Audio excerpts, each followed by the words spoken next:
So the House now voting overwhelmingly in support of what's called the Allies Act. That bill should speed up the visa process for Afghan interpreters who served for years alongside American forces. Lawmakers from both parties saying that they deserve our protection. Those Afghans knew the risk that their service posed to them and their families, and yet they signed up to help because they believed that we would have their back. They have earned a path to safety. Michael Waltz, Republican from Florida, former Green Beret commander, has sponsored a special visa for an interpreter who served the war with him. It's the right thing to do. Senator will go next. I imagine it'll happen. I want to play a clip from you from Greg Adams, former Green Beret as well. Earlier on our program this week, he's been trying to help his own people in Afghanistan. He told us this, Michael.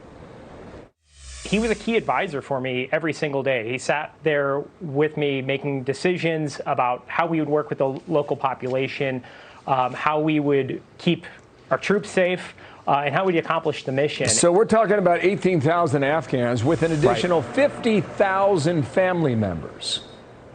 How's it going to work? Well, these are people that fought with us, bled with us, died with us, Bill, and we talk a lot about merit-based immigration in this country. I can't think of any group that's more deserving, that has earned it, that was literally willing to die alongside American soldiers. And when you contrast that with what's happening along our southern border, where hundreds of thousands are coming per month that we know of, I think this is completely reasonable, the right thing to do.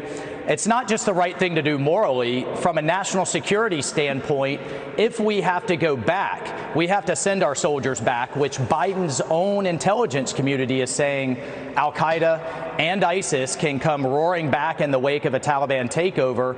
We're going to need local allies on the ground, and everybody is watching right now whether we're going to keep our promises. So this is the right thing to do morally, but the right thing to do from a national security standpoint. Temporarily, they'll relocate many of these in Kuwait and Qatar. It could take years to get them all processed. There has been this concern expressed that if someone gets through that's not vetted properly, they could do damage here at home. How do you respond to that, Mike? Well, let me tell you, before they could even come onto our base and fight alongside us in our formations, they went through extensive vetting. That was before now going through this 2-year-long process. So I'm absolutely confident.